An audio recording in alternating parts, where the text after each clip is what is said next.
tout le monde. Aujourd'hui, j'ai avec moi M. Pierre Bélanger, qui est notaire ici à Granby. Dans une autre vidéo que vous allez pouvoir voir ici en bas à l'écran,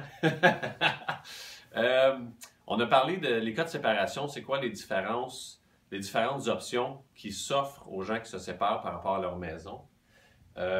Si tu veux faire un petit rappel brièvement, puis expliquer, je crois qu'il y a des coûts différents, tout dépendant les options qui sont prises.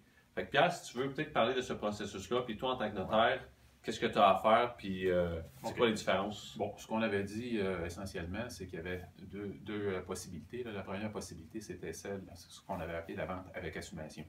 Alors, on se souvient que dans la vente avec assumation, il y en a un qui assume le remboursement de l'emprunt de l'autre et il n'y a pas de nouveaux prêts comme tels qui sont faits. Alors que l'autre possibilité, c'est de dire qu'il va y avoir une vente de la part indivise de celui qui quitte, là, mais il y a un refinancement. Alors, à ce moment-là, ce qu'on fait, c'est que l'emprunt hypothécaire qui est sur la propriété va être remboursé à même le nouveau prêt hypothécaire qui va être consenti par la même ou une autre institution financière. Maintenant, la question que je me fais poser régulièrement là-dedans, c'est pourquoi les coûts sont différents?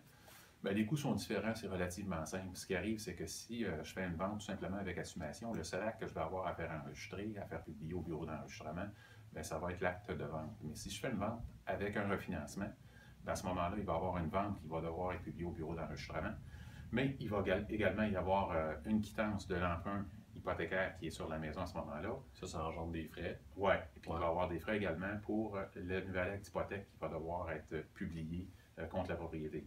Alors là, on a les frais d'une quittance, on a les frais d'un nouvel acte d'hypothèque. Ça fait qu'on calcule les frais de la quittance en 30-140$ à peu près, puis le nouvel acte d'hypothèque autour de 170$.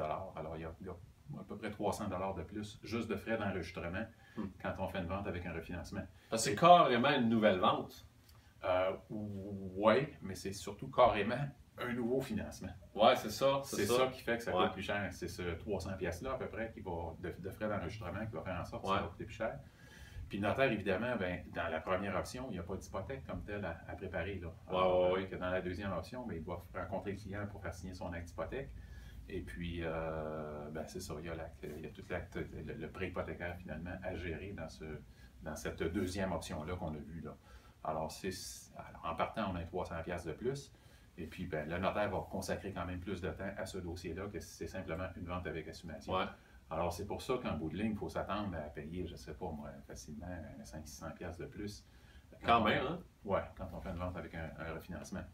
L'autre chose qu'il faut savoir, bon, ça c'est les frais du notaire. L'autre chose qu'il faut savoir là-dedans, la question qu'on me pose régulièrement, c'est est-ce qu'il va y avoir la taxe, les droits de mutation à payer, là, ce qu'on appelle généralement la taxe du fameux monsieur Bienvenu qui a créé la taxe. Alors, la taxe. Jean Bienvenu, c'est ça? Oui. Alors, cette taxe-là de Bienvenu, dans le cas d'un transfert en conjoint, va être de 200$. Alors, il faut également calculer ce montant-là de taxes supplémentaires. Puis, il ne faut pas que la séparation soit faite depuis trop longtemps, parce que la loi dit, quand c'est un transfert en conjoint, il faut que ça fasse... Les conjoints, c'est défini comme étant des gens qui sont séparés depuis moins de 3 mois. Là. Ah ouais? Alors, si ça fait plus de 3 mois, normalement... On peut jouer ces dates au pire, hein? Ça, c'est la tête.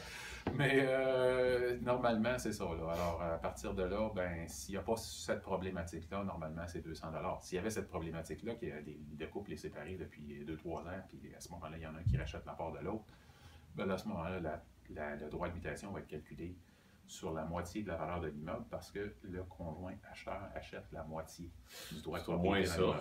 Alors là, ce ne sera pas 200$. On va parler probablement, en tout cas, tout dépendant de la valeur de la maison, mais on va parler de beaucoup plus d'argent. Mais la plupart du temps, le cas classique, ça va être des gens qui se séparent, qui sont séparés depuis peu de temps. Il y en a un qui achète la part de l'autre, mais à ce moment-là, c'est ça. Il va avoir ce 200$ de droit de mutation-là à payer.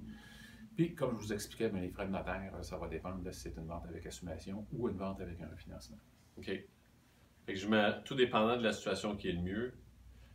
Tu sais, dans le fond, s'il n'y a pas trop d'équité sur la maison, l'idéal, c'est pas prendre la première option, l'assumation d'hypothèque, parce qu'il va y avoir moins de frais aussi. Oui, mais là, c'est ça. Chacun ça va dépendre des liquidités de chacun. Puis, en bout de ligne, c'est pas tellement la question des frais de notaire qui vont changer l'histoire. Parce que le conjoint acheteur, il va avoir, s'il n'y a pas d'argent à donner à l'autre, évidemment, on va aller vers une vente avec assumation. Mais s'il y a un petit peu d'argent qui doit être versé, bien, puis ça y prend un nouveau financement. S'il y a l'argent, tant mieux, mais s'il n'y a pas l'argent, ça va y prendre un nouveau financement. Ça fait qu'à ce moment-là, il va y avoir ce montant-là supplémentaire à payer. Excellent. Si jamais les gens ont plus de questions par rapport à leur situation spécifique à eux, Pierre, à quel numéro est-ce qu'ils peuvent te rejoindre? Ben, ça me fera bien plaisir de leur répondre au 450-777-7005. Excellent. Merci beaucoup. Donc, c'était Sébastien Cloutier pour le courtier qui dit vrai, ainsi que Pierre Bélanger, notaire ici à Grande-Bay.